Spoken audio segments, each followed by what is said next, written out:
কারো ভিতরকার আসল চেহারা দেখার পরও যদি আপনার তার প্রতি ঘৃণা না জন্মায়, তাহলে মনে রাখবেন সে আপনাকে নয়, আপনি আপনার নিজেকে ধোঁকা দিচ্ছেন। হ্যাঁ, তো হ্যালো এভরিওয়ান, আসসালামু আলাইকুম। কেমন আছেন সবাই? আশা করছি যে যেখান থেকে আমার ভিডিওটি দেখতেছেন আল্লাহর অশেষ রহমতে সবাই ভালোই আছেন। আলহামদুলিল্লাহ, আমরাও ভালো আছি। আবারও আপনাদের মাঝে হাজির হয়েছি ছোট্ট একটি গ্রামীণ লাইফস্টাইল ব্লগ ভিডিও নিয়ে। পুরো ভিডিও জুড়ে থাকবেন, আশা করছি আপনাদের কাছে ভালো লাগবে। ভিডিও শুরুতে আমার সকল আপু ভাইয়াদের কাছে একটা রিকোয়েস্ট, প্লিজ আপনারা ভিডিওটাতে একটা লাইক দিয়ে দেখা শুরু করবেন, কারণ আপনার এই ছোট্ট একটা লাইক আমার কাছে অনেক মূল্যবান। আপনার মতো আরো অনেকের নিকট পৌঁছে দিতে সাহায্য করবে এই লাইকটি। তাই আবারও বলছি, প্লিজ ভিডিওটাতে একটা লাইক দিয়ে দিবেন। তো গতকালকে হচ্ছে কোনো বাজার করার মতো টাকা ছিল না, তাই হচ্ছে বাজার থেকে তেমন কোনো খরচই আনতে পারেনি। আর এখানে হচ্ছে প্রতিদিনে যে আমাদের 1 কেজি করে চাল নিয়ে আসে, ওই 1 কেজি চাল থেকে আমি হচ্ছে কিছু কিছু এভাবে করে আর কি অল্প কিছু চাল প্রতিদিনের 1 কেজি চাল থেকে রেখে দিয়েছি এভাবে করে। তো আমি কিন্তু ইচ্ছে করলে হচ্ছে চালগুলো ঢেলে রেখে দিতে পারতাম। তো যেদিন যেভাবে রাখা সম্ভব হয়েছে সেদিন কিন্তু সেভাবে এভাবে রেখে দিয়েছি। তো মাঝে মাঝে এরকম হয় যে যখন হচ্ছে মানে যেই দিন বাজার করার মতো কোনো টাকাই থাকে না, তখন আমি এই চালগুলো হচ্ছে এখান থেকে নিয়ে রান্না করি। তো আজকেও হচ্ছে যেহেতু গতকালকে চাল নিয়ে আসতে পারেনি, তাই হচ্ছে আজকে এখান থেকে এগুলো সব মানে এই পোটলাগুলো থেকে চাল বের করে তারপরে হচ্ছে আজকে রান্না করে নিব। তো প্রায় এভাবে হচ্ছে এরকম বাজার খরচ করার মতো টাকা থাকে না, তখনই হচ্ছে আমি এই চালগুলো রান্না করে নিই এভাবে করে। তো আমি কিন্তু এর আগেও কয়েকবার এভাবে করে রান্না করেছি, আপনাদের সাথে শেয়ার করে নিই। আজকে হচ্ছে শেয়ার করার উদ্দেশ্য একটাই, কারণ আমি তো হচ্ছে আমার দৈনন্দিন জীবনের চলাফেরা বা হচ্ছে মানে আমি যেভাবে চলি আমার সংসার জীবনে, সেটাই আপনাদের সাথে হচ্ছে তুলে ধরার চেষ্টা করি। মানে বাস্তব মানে জীবনের বাস্তবতাই কিন্তু আপনাদের সাথে তুলে ধরার চেষ্টা করি। হয়তোবা আমার এই কষ্টের ভিডিও বা কষ্টের জীবন কাহিনী আপনাদের কাছে ভালো লাগে না, কিন্তু আমি হচ্ছে আপনাদের সাথে এগুলো বলে মানে আমার মনের কথাগুলো বলে অনেকটাই হচ্ছে হালকা হতে পারি, ভালোও লাগে। এই জন্য হচ্ছে আপনাদের সাথে শেয়ার করি। আর আপনারা আমাকে অনেক সুন্দর করে হচ্ছে ভালোবেসে আমার ভিডিওগুলো দেখে অনেক সান্ত্বনা দেন। গত ভিডিওতে যে আমি আমার কষ্টের কথাগুলো আপনাদের সাথে শেয়ার করেছি, তো এখানে আমার সব আপুরাই হচ্ছে এত সুন্দর করে আমাকে সান্ত্বনা দিয়েছেন। এখান থেকে হচ্ছে আরো আমি নতুন করে ভিডিও তৈরি করার অনেকটাই অনুপ্রেরণা পেয়েছি। তাই হচ্ছে আমি আপুদের নাম বললাম না, সব আপুদেরকেই হচ্ছে আমি অনেক অনেক ধন্যবাদ জানাচ্ছি, কারণ আপনারা এত সুন্দর করে আমাকে হচ্ছে সান্ত্বনা দিয়েছেন, মানে বুঝিয়েছেন অনেক সুন্দর করে। এই জন্য আজকে যদি আপনি আমার ভিডিওটি দেখে থাকেন, তাহলে মানে সব আপুদের উদ্দেশ্যে বলতেছি, আপনাদের প্রতি আমার অনেক অনেক কৃতজ্ঞতা। আর আপনাদের জন্য আমি অনেক হচ্ছে দোয়া করি মন থেকে, আপনারা যেন পুরো ফ্যামিলি সহ সুস্থ থাকেন, ভালো থাকেন, এই দোয়াই করি। তো চালগুলো হচ্ছে মেপে নিয়ে ধুয়ে এখন ভাতটা বসিয়ে দিব। তো আমি আবারও আমার প্রিয় আপুদের প্রতি হচ্ছে অনেক অনেক কৃতজ্ঞতা জানাচ্ছি। আর আজকে আমার হচ্ছে অনেক ভালো লাগতেছে যে আপনারা আমাকে এত সুন্দর করে সান্ত্বনা দিয়েছেন। আর আজকে হচ্ছে আপুদের নাম বা কমেন্টগুলো পড়লাম না, কারণ আপুরা আমাকে সান্ত্বনা দিতে গিয়ে অনেক বড় করে কমেন্টগুলো করেছেন। এই জন্য আমার খুব খুব ভালো লাগতেছে। এই জন্যই আমি আমার আপুদের উদ্দেশ্যে বলতেছি, এই মুহূর্তে যে আপুটা আমার ভিডিওটি দেখতেছেন, আপু আমি সবার উদ্দেশ্যেই বলতেছি, প্লিজ প্লিজ আপুরা আমার পাশে থাকবেন, এভাবে আমাকে সাপোর্ট করবেন আর আমাদের জন্য দোয়া করবেন, আমরা যেন সুস্থ থাকি, ভালো থাকি। আমিও আপনাদের সবার জন্য মন থেকে অনেক অনেক দোয়া করি। আর ভাতটা বসিয়ে দিয়েই হচ্ছে আমি চলে গিয়েছি চাল কুমড়া নিতে।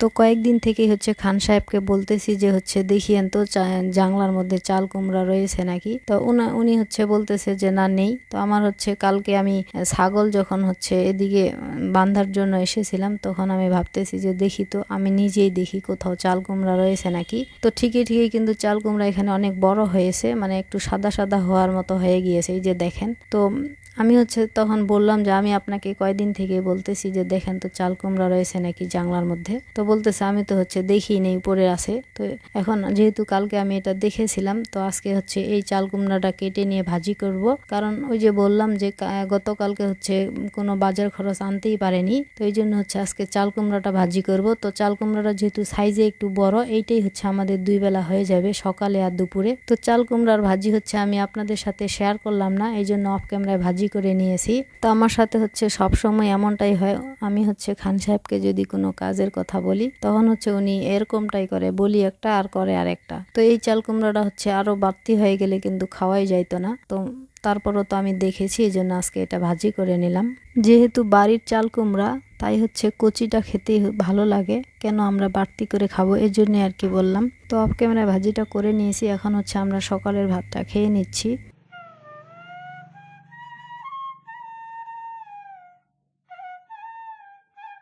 ভাত খাওয়ার পরেই হচ্ছে আমি গরুকে খ্যার দেওয়ার জন্য খ্যার নিতে আসছি। তো খ্যারের পালা থেকে খ্যার টানতে কিন্তু অনেকটাই কষ্ট হয়। আমার মতো যারা গ্রামে বসবাস করেন বা এরকম গরু ছাগল পালেন তারা হয়তো বা এই কষ্টটা বুঝবেন যে খ্যারের পালা থেকে খ্যার টানতে হচ্ছে কতটা কষ্ট হয়। তো যত কষ্টই হোক না কেন, যেহেতু গরু ছাগলগুলো হচ্ছে আমরা খেতে না দিলে তারা খেতে পারবে না, তাই হচ্ছে আমাদেরকেই তাদেরকে খেতে দিতে হবে।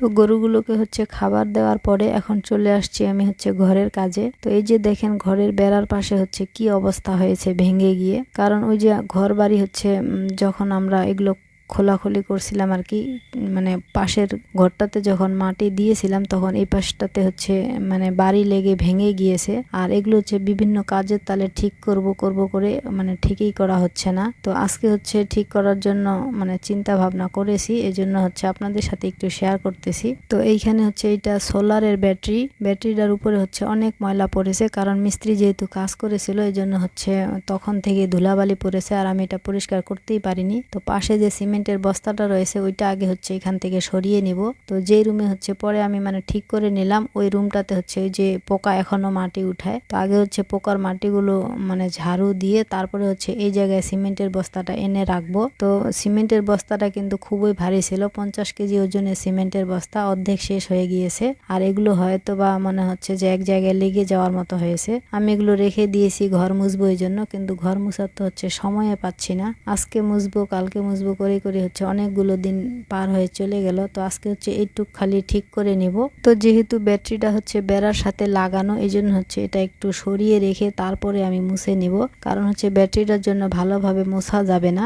আর বেড়ার সাথে যেহেতু একেবারে লাগানো ভাঙ্গাগুলো, তাই হচ্ছে এই জায়গায় মানে খুব ধীর স্থির ভাবে মুছতে হচ্ছে, কারণ একটু মানে তাড়াহুড়া করতে গেলে হচ্ছে হাতে লেগে কেটে যাবে। আর আমার যদি হাত কেটে যায় তাহলে কিন্তু খান সাহেব খুব রাগ করবে, কারণ আমি যখন কোনো কাজ করি তখন 100 বার শুধু আমাকে বলতেই থাকে দেখিও হাত কেটে যাবে হাত কেটে যাবে। তো উনি তো ঘাস কাটতে গিয়েছেন আর এসে যদি দেখে যে আমার হাত কেটে গিয়েছে তখন আবার অনেক বকাবকি করবে, এই জন্য হচ্ছে অনেক সাবধানে কাজটা করতেছি। আর আপনাদের সাথে শুধু অল্প একটু শেয়ার করলাম, আর বাকিটা আমি অফ ক্যামেরায় কাজটা করে নিয়েছি আর কি। তো আমার কিন্তু ঘর মোছার কাজটা হচ্ছে শেষ হয়নি, কারণ যেহেতু এখানে অনেক সেন্সিটিভ ভাবে কাজটা করতে হচ্ছে এই জন্য অনেকটাই দেরি হয়ে গেছে।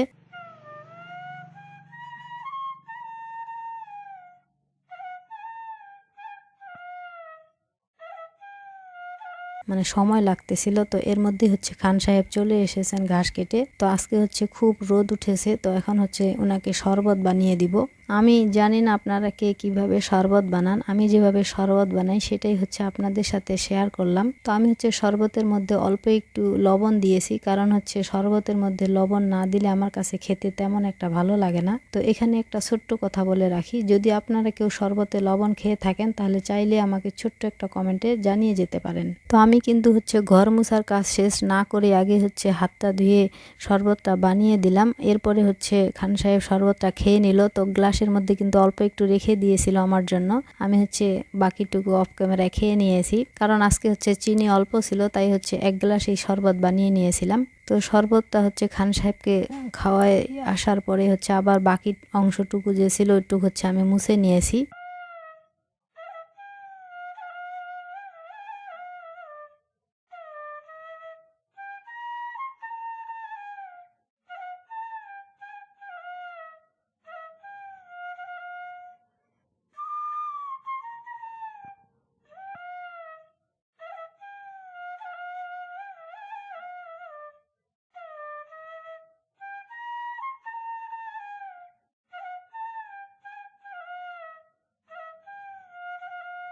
এরপরে হচ্ছে ব্যাটারিটাও আমি হচ্ছে অফ ক্যামেরায় মুছে পরিষ্কার করে নিয়েছি। তো ব্যাটারিটা পরিষ্কার করার পরে হচ্ছে এই ব্যাটারির উপরে আজকে একটা সিঙ্গোনিয়াম ফুলের গাছ মানে রেখে দিলাম। এই ছোট্ট কাপটার মধ্যে এই গাছটা আমি অনেক দিন আগেই লাগিয়েছি, আপনাদের সাথে শেয়ার করিনি। তো এই গাছটার নাম যে সিঙ্গোনিয়াম, এটা আমি কিন্তু আগে জানতাম না, ইউটিউব থেকেই হচ্ছে এটা জানতে পেরেছি। আর ব্যাটারিটার উপরে এই ফুলের গাছটা রাখার পরে হচ্ছে কেমন দেখাচ্ছে আপনারা যদি চান তাহলে একটা ছোট্ট কমেন্টে লিখে যেতে পারেন। এরপরে মানি প্লান্ট গাছটা যে আমি মগের মধ্যে রেখেছিলাম এভাবে নিয়মিত হচ্ছে ধুয়ে পরিষ্কার করি। তারপরে হচ্ছে এবারও পাতাটা কেমন জানি পচে যাওয়ার মতো হয়ে গিয়েছে। জানি না আমি কেন যে মানি প্লান্ট গাছটা হচ্ছে সুস্থ রাখতে পারতেছি না, আমার কাছে শুধু খালি নষ্ট হয়ে যায়। তো এবার লম্বাটা কেটে হচ্ছে 2 ভাগ করে তারপর মগটার মধ্যে লাগিয়ে নিয়েছি।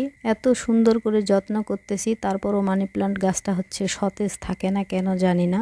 নিয়মিতই পানি হচ্ছে চেঞ্জ করে দেই বা এভাবে করে পরিষ্কার করে দেই, তারপর হচ্ছে এটা কিরকম জানি মানে অন্যরকম হয়ে যায়। এই যে একটা পাতা হচ্ছে পচন ধরেছে, একটু পচন ধরেছে, এটা আস্তে আস্তে হচ্ছে বড় হয়ে যাবে। তো একটা পাতায় হচ্ছে পচন ধরেছে, জানি না গাছটা হয়তো বা মরে যাইতে পারে। তো এর আগেই আমি হচ্ছে এটা অন্য জায়গায় মাটিতে লাগিয়ে দিব।